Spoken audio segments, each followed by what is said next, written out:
पुराणों में वर्णित कथा के अनुसार एक बार भगवान ब्रह्मा जन लोक की रक्षा के लिए भगवान विष्णु के पास गए। उस समय सृष्टि का स्थिति काल पूर्ण हो चुका था। सूर्य की किरणों से पशु, मनुष्य, पिशाच तथा राक्षस आदि जलकर नष्ट हो चुके थे। उस समय भगवान विष्णु अंधकार में समुद्र में निश्चिंत होकर शयन कर रहे थे। सर्वात्मा महाबाहु कमल नयन नारायण को इस प्रकार सोता हुआ देखकर भगवान ब्रह्मा उनकी माया से मोहित हो गए और उन्हें जगाते हुए कहने लगे, हे पुत्र उठो, मैं तुम्हारा ईश्वर तुम्हारे सामने खड़ा हूँ।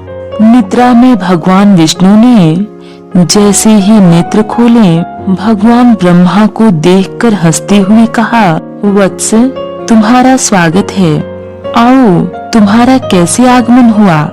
स्वयं के लिए वत्स और तुम शब्दों का प्रयोग सुनकर ब्रह्मा जी को बहुत क्रोध आया और उन्होंने आवेश में आकर कहा, इस जगत की रचना और संहार करने वाले मुझ अनादि पितामह परमेश्वर को तुम और वत्स कहने वाले तुम कौन हो। ब्रह्मा जी की यह बात सुनकर भगवान विष्णु ने कहा, देखो संसार का कर्ता मैं हूँ, तो तुम मुझ अव्यव शरीर से उत्पन्न हुए हो। मुझे आश्चर्य इस बात का है कि तुम अपने सृष्टा जगन्नाथ अच्युत विष्णु को किस प्रकार भूल गए। फिर थोड़ी देर बाद भगवान विष्णु ने कहा, यह दोष तुम्हारा नहीं है, मेरी माया प्रबल है और मोहिनी है, उसके प्रभाव से तुम भी बच नहीं सकते हो। किंतु मेरे इस वचन को सत्य जानो कि मैं ही संसार का कर्ता और हर्ता हूँ। मैं पर ब्रह्मा और परम तत्व हूँ, मैं ही परा ज्योति हूँ। इस संसार में तुम्हें जितने भी रूप दृष्टि गोचर हुए हैं, वे सब के सब मेरे हैं। भगवान विष्णु के ऐसा कहने पर और ब्रह्मा जी के इस प्रकार स्वीकार न किए जाने पर दोनों में वाक्य युद्ध हुआ और फिर दोनों में द्वंद्व युद्ध होने लगा। इस स्थिति में प्रलय का दृश्य उत्पन्न हो गया।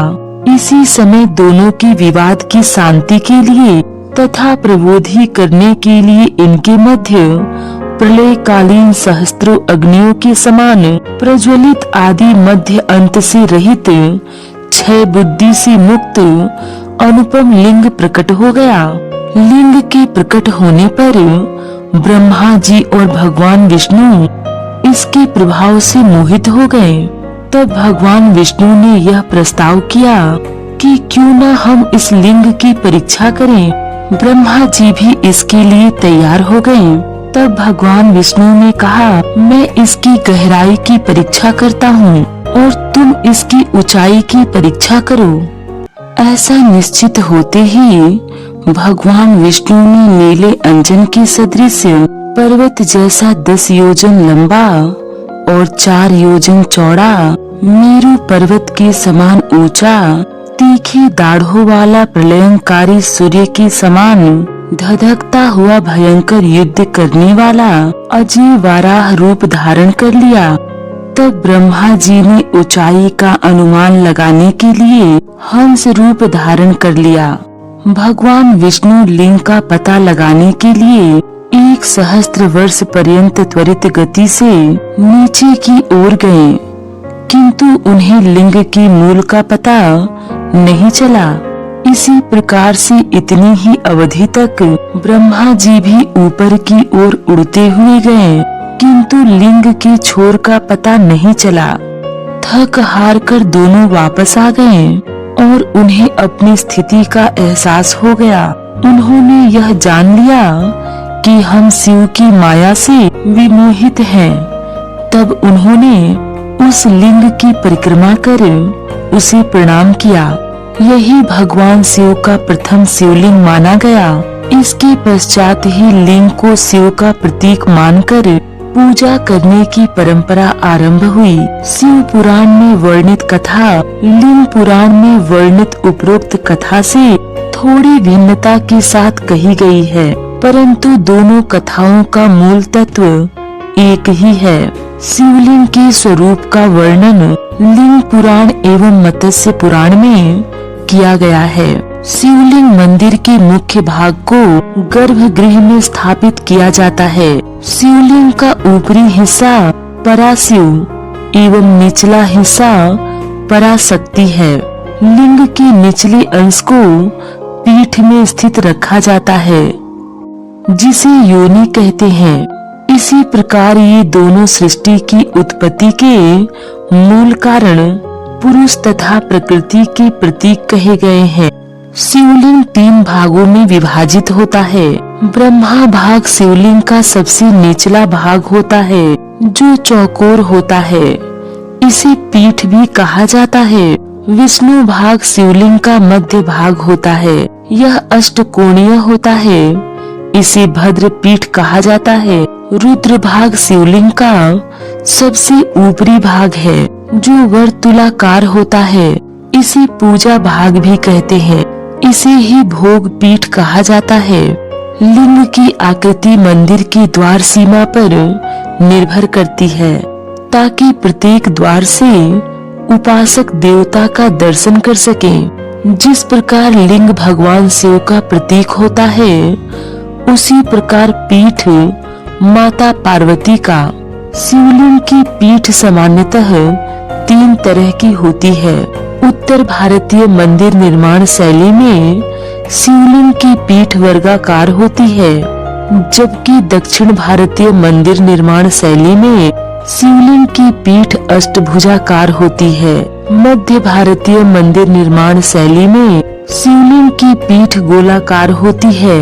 पीठ की संरचना नारी गुप्तांग के अनुरूप होती है। भगवान शिव की पूजा मानव और लिंग 2 रूपों में की जाती है, लेकिन शिव मंदिरों में प्रधान देवता की मूर्ति के रूप में शिवलिंग की स्थापना की जाती है और मुख्य रूप से उनकी पूजा होती है। शिव भक्त विभिन्न पदार्थों से शिवलिंग की स्थापना कर उसकी पूजा करते हैं। भारत में शिवलिंग की पूजा की परंपरा प्राचीन काल से ही रही है, जिसके ऐतिहासिक और पुरातात्विक प्रमाण उपलब्ध हैं। लिंग पुराण एवं कूर्म पुराण में लिंग पूजा की उद्भव एवं विकास पर प्रकाश डाला गया है। वामन पुराण में उन पवित्र स्थानों की महात्म्य का वर्णन किया गया है, जहाँ प्राचीन शिवलिंगों की स्थापना की गई थी। महाभारत में उपमन्यु आख्यान में शिवलिंग पूजा की महिमा का वर्णन किया गया है। भगवान शिव का लिंग रूप उनका साक्षात आत्म रूप है। लिंग पुराण में कहा गया है कि लिंग पूजा से माता पार्वती और परमेश्वर दोनों की पूजा हो जाती है। शिवलिंग के मूल में ब्रह्मा, मध्य में त्रिलोकीनाथ विष्णु और ऊपर महादेव सदैव स्थित रहते हैं। अतः एक लिंग की पूजा में सबकी पूजा हो जाती है। लिंग शब्द का साधारण अर्थ चिन्ह, प्रतीक या लक्षण है। सांख्य दर्शन में प्रकृति को और प्रकृति से विकृति को भी लिंग कहा गया है। लिंग पुराण में लिंगे सर्व प्रतिष्ठितम ऐसा कहकर चराचर जगत की प्रतिष्ठा लिंग में ही बताई गई है। देव चिन्ह के अर्थ में लिंग शब्द शिवजी के ही लिंग के लिए आता है। स्कंद पुराण में लयनांगिति मुच्यते कहा गया है, जिसका अर्थ लय या प्रलय होता है। यह लिंग योनि जिसका व्यवहार शिव पूजा में होता है, प्रकृति और पुरुष के सहयोग से होने वाली सृष्टि की उत्पत्ति का सूचक है। शिवलिंग सृष्टि का अर्थ प्रकट करने वाला है, क्योंकि इसी के व्यक्त होने से सृष्टि की उत्पत्ति हुई है।